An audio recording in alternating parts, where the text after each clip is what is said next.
देखिए बच्चे, हमारे पास है कोफिशिएंट ऑफ विस्कोसिटी। लेकिन उससे पहले जो हम कर रहे थे कि अगर आपको 2 नंबर में क्वेश्चन आता है तो आपने विस्कोसिटी की डेफिनेशन देनी है और साथ में आपने ये एग्जांपल भी, मतलब जो ये डायग्राम बनाया हुआ ना, ऐसे ही बनाना है कि हाँ कि हमारे पास कोई लिक्विड है, जहाँ कोई भी आपके पास लिक्विड मोशन में है, उसमें 2 लेयर्स हैं। अगर लेयर की डायरेक्शन इस साइड है, मोशन ऑफ लिक्विड इस साइड होना चाहिए था, लेकिन जो आपके पास विस्कस फोर्स हमें पता वो क्या है, अपोजिंग फोर्स है फ्रिक्शनल फोर्स की तरह, तो उसकी डायरेक्शन क्या होगी, अपोजिट होगी। बस आपने ये दिखाना है साथ में, ठीक है।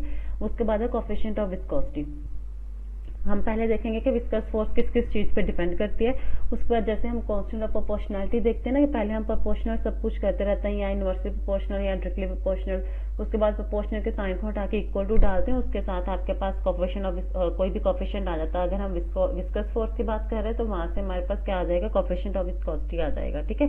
जैसे हमारे पास फर्स्ट मैंने ले लिया कि मेरे पास कोई भी सॉलिड सर्फेस, मान लीजिए आपके पास कोई कटोरी है या कुछ भी है, ठीक है, कोई सॉलिड सर्फेस है जिसमें आपने कोई मान लो हनी डाला, ठीक है। हनी की डिफरेंट आपके पास नंबर ऑफ लेयर्स है। मैंने ये दिखा दिया कि मेरे पास आपके पास लिक्विड है, वो लैमिनर फ्लो दिखा रहा है। लैमिनर फ्लो मतलब डिफरेंट नंबर ऑफ आपके पास ये लेयर्स हैं उसकी।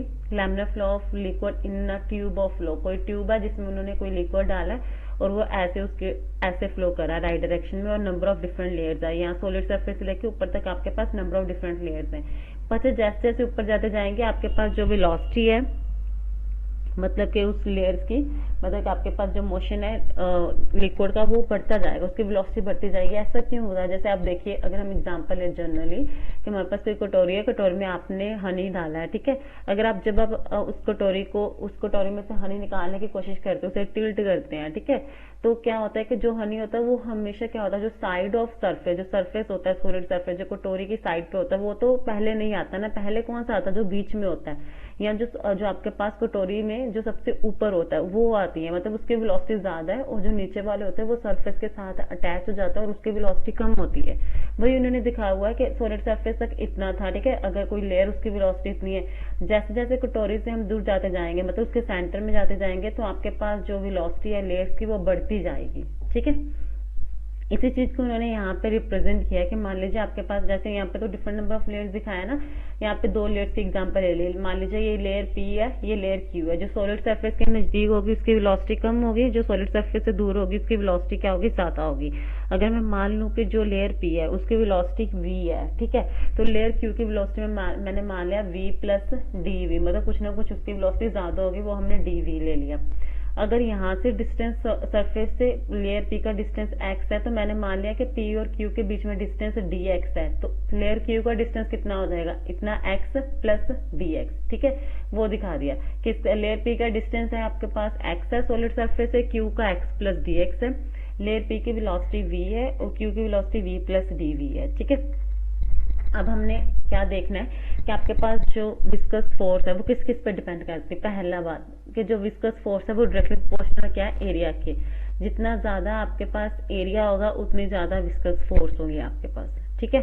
मतलब कि एरिया ज्यादा होने का मतलब क्या है कि जितना ज्यादा कोई चीज आपके पास क्या होगी, इन कॉन्टेक्ट होगी एरिया की। एरिया के इन कॉन्टेक्ट मतलब जितनी ज्यादा वो सॉलिड सरफेस के नजदीक होगी उतनी ज्यादा विस्कस फोर्स होगी, उसकी वजह से आपके पास वेलोसिटी उतना कम होगा, ठीक है।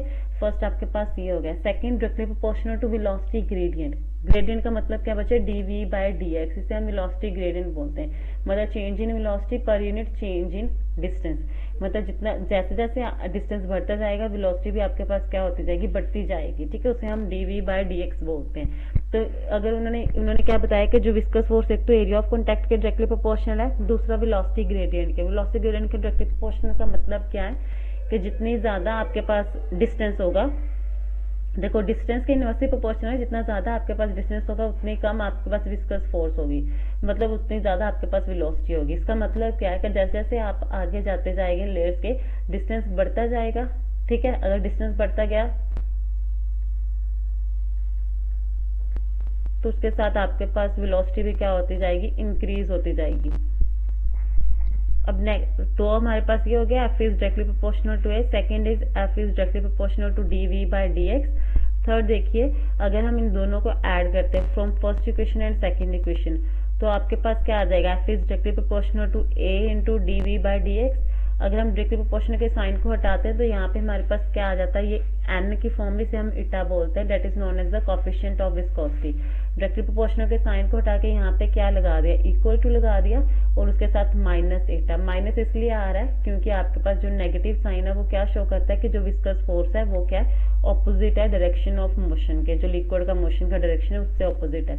तो ये आपके पास कोएफिशिएंट ऑफ विस्कोसिटी है, ठीक है। अगर आपको ये 2 नंबर में क्वेश्चन आता है define the coefficient of viscosity, तो आपने ये डायग्राम बनाना है, ये वाला डायग्राम बनाना है, देन आपने लिखना है कि विस्कस फोर्स जो है आपके पास directly proportional to area, directly proportional to velocity gradient है, और फिर आपने दोनों को इकट्ठा करके आपके पास क्या आ जाएगा, ये वाला फॉर्मूला आ जाएगा। वहां से हमें डायरेक्टली प्रोपोर्शनल के साइन को हटा के माइनस इटा लगाना है एंड इटा is the coefficient of viscosity, simple. इसके बाद आपने इसके डायमेंशंस लिखने हैं एंड यूनिट इसका POIS, पॉइज, इसे हम पॉइज बोलते हैं। और इसके डायमेंशंस भी आप कर सकते हैं, अगर सिर्फ यूनिट ही कर लेना, ठीक है, यूनिट कर लेना इसका पॉइज, सिंपल। बाकी आपने ये कुछ नहीं करना, सिंपल वही फॉर्मूला ड्राइव करना है और उसके यूनिट लिखने हैं, दैट इज पॉइज। उसके बाद हमारा नेक्स्ट टॉपिक है that is Stokes law. Stokes law देखिए बच्चे, व्हाट इज स्टोक्स लॉ, ये 3 नंबर में आता, कई बार ये 5